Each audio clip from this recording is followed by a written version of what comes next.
Thank you very much. Good afternoon, ladies and gentlemen. My name is Kagami from Kobe University. Today, I'd like to talk about non-destructive evaluation of fatigue cracks in steel bridges based on thermoelastic stress measurement. This is a cooperative research work with the University of Shiga Prefecture and Honshu Shikoku Bridge Expressway Company Limited. So this is the outline of my presentation. And let me start my presentation from the background of this research, the aging infrastructure problems. So infrastructures built in Japan during the high economic growth period is now facing an aging deterioration problems. So this figure shows the aging steel bridges in Tokyo Metropolitan Expressway. You can find that the aging problem is very serious in the Metropolitan Expressway. So the fatigue crack propagation from welded joints is one of the most serious aging damages in steel bridges. So the inspection of fatigue damage is necessary to ensure safety of the steel bridges. So the conventional NDT techniques for steel bridges include visual testing, magnetic particle testing, and ultrasonic testing. However, the conventional NDT techniques are time and labor intensive techniques that require special equipment for the inspection, such as scaffolding or the vehicles to conduct work at height. So the development of the new NDT technique is very important for the inspection of these steel bridges.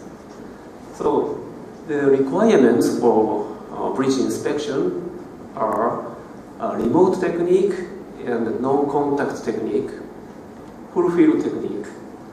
But the most important thing is a structural integrity evaluation based on stress evaluation. So we developed a thermal NDT technique based on the thermoelastic stress analysis using infrared thermography. Let me proceed to the development of life cycle NDT technique using infrared thermography. So this slide shows the life cycle of the steel bridges related to the fatigue crack initiation and propagation.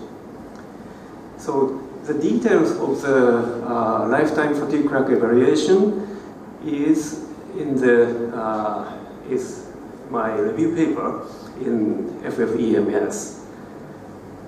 So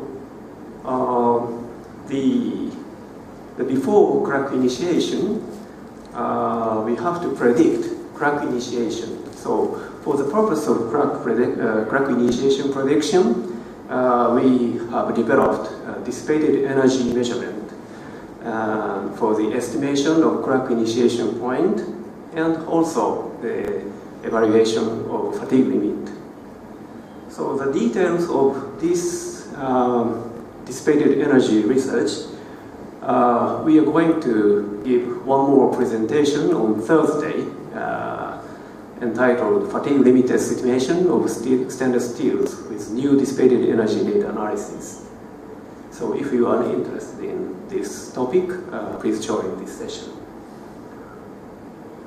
And after the crack initiation, we have to detect fatigue crack. For this purpose, we have developed two different techniques. One is the temperature gap technique, and this is based on the temperature gap appears due to the thermal insulation effect of fatigue crack, and the temperature gap is detected by infrared thermography. And the other one is based on the thermoelastic stress measurement. You know very much about the thermoelastic effect, but I try to give a short explanation. The temperature rise appears under the compressive stress, and on the other hand, the temperature fall is observed under the tensile stress. So cracks can be detected from the singular stress field around the crack like this. So this is the example of thermoelastic stress distribution in the actual steel bridge. And after the crack propagation, after the crack initiation, we have to evaluate crack propagation. So the evaluation of crack propagation rate for structural integrity evaluation and life prediction is conducted based on the thermoelastic stress measurement. So in this case, the remaining stress and the life prediction of the bridge can be evaluated from stress distribution. So this is an example of evaluation of stress intensity factors based on on-site stress measurement. And after ample crack propagation, we need to evaluate the strength, we need to repair or reinforce of steel structure. And after the repair and reinforcement,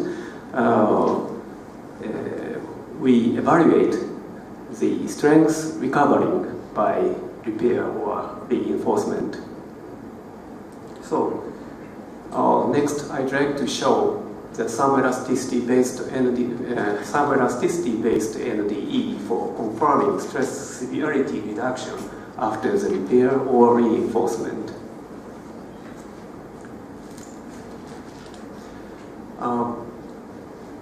This photograph is a Seto-Ohashi bridge connecting between Honshu Island and Shikoku Island in Japan.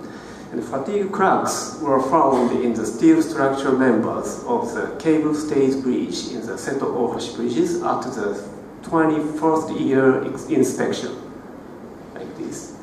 So the several repair methods were tested at the site. And effectiveness of repair, that is, stress severity reduction, was examined by the thermoelastic stress measurement. This figure shows the objective member of evaluation. So objective member for evaluating the stress severity reduction after repair is vertical stiffeners at the supports of steel decks where stringers intersect with the cross beam in the cable stayed bridge. Fatigue cracks were detected at the upper welder part of the vertical stiffeners. So two different repair methods were examined, and one is the circular arc cutout method, and the other one is the stiffening plate method. Both methods were intended to decrease high stress concentration in the weld part located at the top of the stiffeners by transferring high stress to the arc cutout or the stiffening plate. So this slide shows the repair and measurement procedure. First of all, thermoelastic stress measurement around fatigue cracks were conducted before repair. And each repair method was applied to vertical stiffeners with leaving cracks as they are. And after that, we conducted second measurement to investigate the stress reduction effect of each repair method. And after that, fatigue cracks were removed and the vertical stiffener was re-welded. And finally, we conducted thermoelastic stress measurement to confirm the final result. Okay. I'd like to show the measurement procedure. Objective structure was loaded by the loading vehicle driving on the traffic lane on the bridge. And thermoelastic stress measurement was conducted using the infrared camera with 20 millikelvin temperature resolution.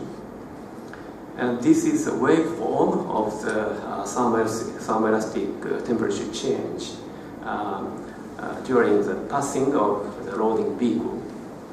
From the temperature change observed by infrared camera, change in the sum of principal stresses was calculated. Obtained sequential infrared data were processed using the self-reference locking technique to obtain signal-to-noise ratio improved stress distribution images. So the details of the self-reference locking processing is in the paper, so please look at the details. Okay, let me proceed to the experimental result for circular arc cutout repair.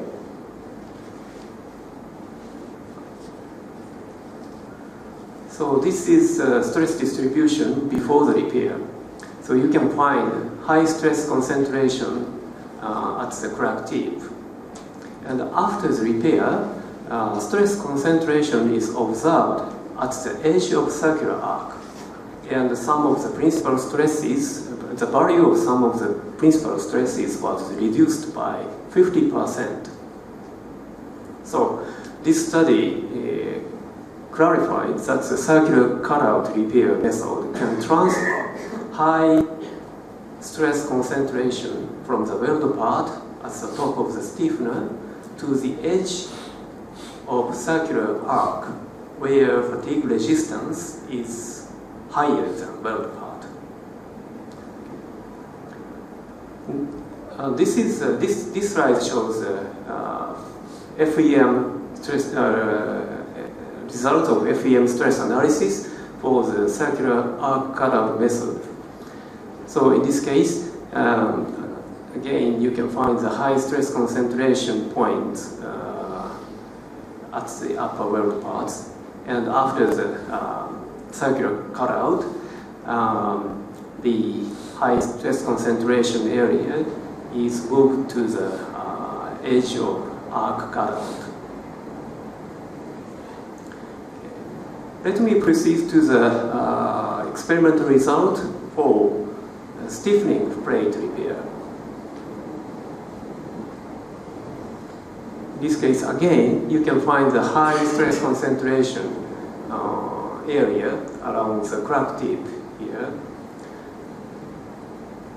This is before the repair, and this is after the repair of stiffening plate method.